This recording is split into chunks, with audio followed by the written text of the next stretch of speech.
Solomon, जो राजा David का सुपुत्र था, वो शाही और ईमानदार इंसान था। एक दिन सोलोमन को सपना आया। सोलोमन, अपनी एक ख्वाहिश बताओ, कुछ भी, और मैं उसे पूरा करूंगा।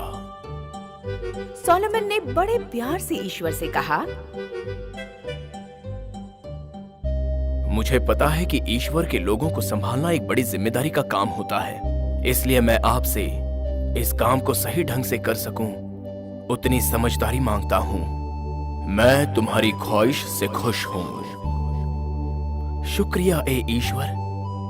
तुम चाहते तो सेहत, राजपाट, सैनिक, लंबी आयु या शोहरत मांग सकते थे, पर तुमने समझदारी मांगी ताकि तुम्हें जो काम सौंपा है उसे पूरा कर सको। इसलिए मैं तुम्हें ऐसी समझदारी दूंगा जो किसी ने ना पहले देखी होगी और ना कभी देख पाएगा। उसी के साथ सेहत, इज्जत और सुरक्षा भी देता हूँ जो तुमने मांगी नहीं है। वादे के अनुसार ईश्वर ने सोलोमन को अनदेखी समझदारी तोहफे में दी। एक दिन सोलोमन को एक ऐसे केस का निर्णय लेना था जो बहुत ही अजीबोगरीब था। दो औरतें सोलोमन के पास आईं, एप्लीकेंट और डिफेंडेंट, और दोनों के पास एक बच्चा था। एक बच्चा मर चुका था और दूसरा जीवित था। ओ महाराज, मैं उस जिंदा बच्चे की माँ हूँ जो इसके हाथों में है। दोनों औरतों ने जिंदा बच्चे की मां होने का दावा किया। जनता जो दरबार में मौजूद थी, वो जानना चाहती थी कि राजा इस समस्या का समाधान कैसे करेंगे। ये बात तो मैं जानता हूँ कि एक औरत झूठ बोल रही है, पर वो कौन है? मुझे इस मामले पर बड़ी समझदारी से निर्णय लेना होगा। राजा ने कुछ देर तक सोचा। कोई है यहाँ? मुझे एक तलवार दो। दरबार में सब सोच में पड़ गए। एक सैनिक तलवार लेकर आया। मैं चाहता हूँ कि तुम बच्चे के 2 टुकड़े कर दो और एक एक हिस्सा दोनों में बांट दो। जनता राजा के इस कठोर फैसले से चकित रह गई। जिस औरत ने दावा किया था, वो अपने बच्चे को कटता नहीं देख सकती थी। ओ मेरे दयालु महाराज, कृपा करके आदेश वापस लीजिए। मैं भी अपना आरोप वापस लेती हूँ।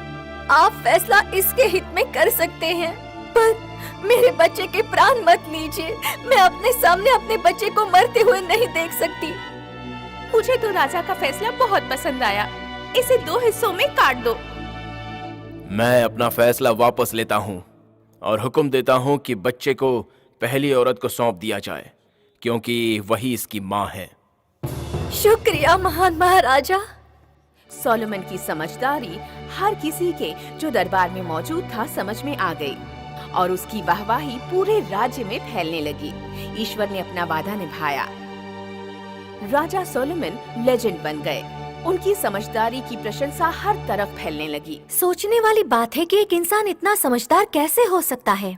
मैं उनके ज्ञान और समझदारी की परीक्षा स्वयं लूंगी। तो रानी शीबा ने अपने आने की सूचना राजा सोलोमन को दी। शिबा की रानी हमसे मिलने हमारे राज्य में आ रही है। हमें उनका स्वागत बड़े अच्छे तरीके से करना है। शीबा की रानी राजा सोलोमन से मिलने आईं। हम तहे दिल से आपका स्वागत करते हैं। ओ महान महाराजा, मैं यहाँ आपके बुद्धि और समझदारी की परीक्षा लेने आई हूँ। मैं आपकी परीक्षा के लिए तैयार हूँ। बोलिए क्या करना है? मेरे पास दोनों हाथों में फूलों का गुलदस्ता है। एक गुलदस्ता बगीचों के ताजे फूलों का है और दूसरा नकली फूलों का है, जिसे एक्सपर्ट्स ने हूबहू असली बनाया है। मैं समझ गया। अब आगे बताइए। अब आपको ये बताना है कि कौन से असली फूल है, जो मेरे दाहिने हाथ में है वो या जो मेरे बाएं हाथ में है वो। राजा सोलोमन ने कुछ देर तक सोचा। ये सवाल तो पेचीदा है। कौन सा वाला असली होगा? मैं तो उलझन में पड़ गया हूँ। अब कैसे पता लगाऊं? उसने अपनी आंखें बंद की तो उसे एक किस्सा याद आया। मैंने मक्खियों को फूलों के पास भिनभिनाते हुए देखा है। मक्खियां ताजे फूलों के अंदर के शहद की तरफ आकर्षित होती हैं। ये तरकीब तो जरूर काम करेगी। कौन है वहां पर? महल की खिड़कियां तुरंत खोल दी जाएं। एक नौकर ने खिड़कियां खोली। थोड़ा समय बीता। सबने देखा कि 2 मक्खियां खिड़की के अंदर आ रही थीं। शीबा की रानी सोच में पड़ गई कि राजा आखिर क्या कर रहे हैं।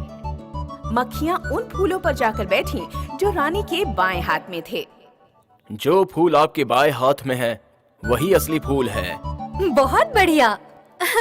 पर मेरे पास और भी मुश्किल भरे सवाल हैं आपके सामने रखने के लिए। मैं आपके हर सवाल का जवाब देने के लिए तैयार हूँ। वो कठिन सवाल पूछती गईं और सोलोमन सब सही जवाब देते गए। मैं आपके समझदारी की दीवानी हो गई हूँ। राजा ने उन्हें तोहफों से नवाजा और वो अपने राज्य लौट गईं।